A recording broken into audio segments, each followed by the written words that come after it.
Hi, I'm Imogen Lamport from Inside Out Style. And I'm Jill Chivers from Shop Your Wardrobe.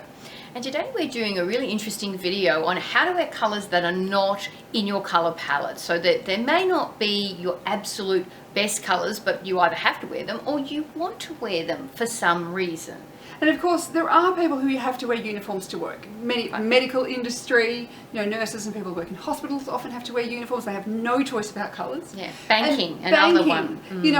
Flight attendants. I mean, there's many jobs where uniforms are part of the package. Yeah, all colour schemes. A friend of mine works for a major bank here in Australia, and there's a uniform. It's not compulsory, but that colour scheme of black, red and white is mandatory. You just can't waltz in another colour or wear a leopard print dress to work. That's why I could never work there. But it does put some definite constraints around what she can and she can't wear, and this applies of course to lots of women. So I think, look, if you're in a hospital environment where there's a lot of constraints of what you can wear, in some ways you just have to suck it up. And this is where sometimes a bit more makeup can make a difference. And I do know some people who generally, I think, only spray tans work for warm people, but for some warm people, particularly if they've got a really cool colour they have to wear, if they like a spray tan, that can actually be a thing that stops them from looking washed out in their uniform.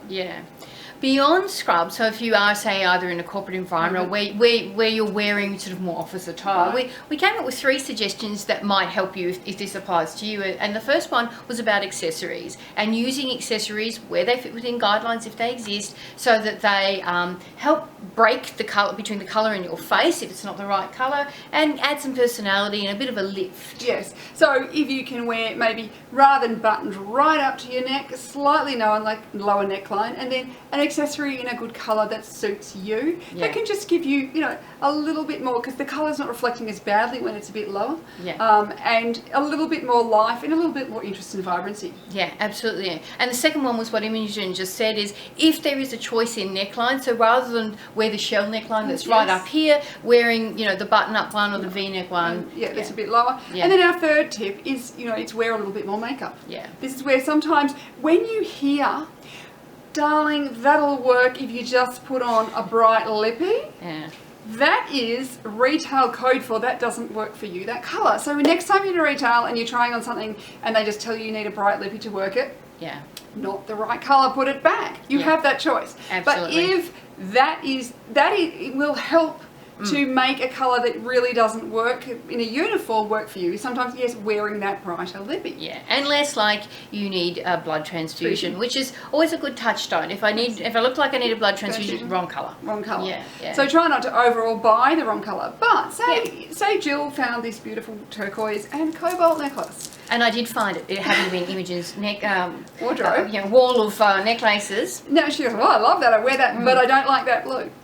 You go, well, what you look at and you say as well, what's the percentage? And I generally, in an overall outfit, if the wrong colour is less than 10 to 20% of the outfit, you can get away with it because it's only a small proportion. So because there's more good in the turquoise versus the cobalt's a smaller percentage, you go, you could wear it. It might not be as ideal if the cobalt wasn't there, and knowing Jill, she would just go away and restring it. I would. But also, I would wear this probably with a collared item so that this was less visible, and that's going to be around the back, and so that probably wouldn't faze me too much. If you had hair, like if you have longer hair, you're not going to see that so much. But so it's like working that way. Here I'm wearing this outfit, which is mostly my colour, blue, cobalt, but it's got gold details.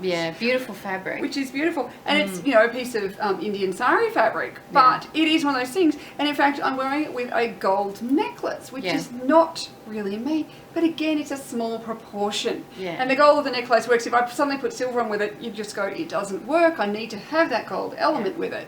And my reading of this is it's of a piece. The entire ensemble doesn't look like it's been grafted together. It looks like it goes together. It looks like it was made together or sold together. So it all together has a cohesive and harmonious look. And it is. It's a 10% or less. Right. So because it's 10% or less, it doesn't matter because what you see more of is the colour that suits me. So I always think if you want to bring in a fashion colour that really doesn't suit you, do it in an accessory. Do it in a small proportion. Do it a belt, a shoe, a bracelet, a necklace.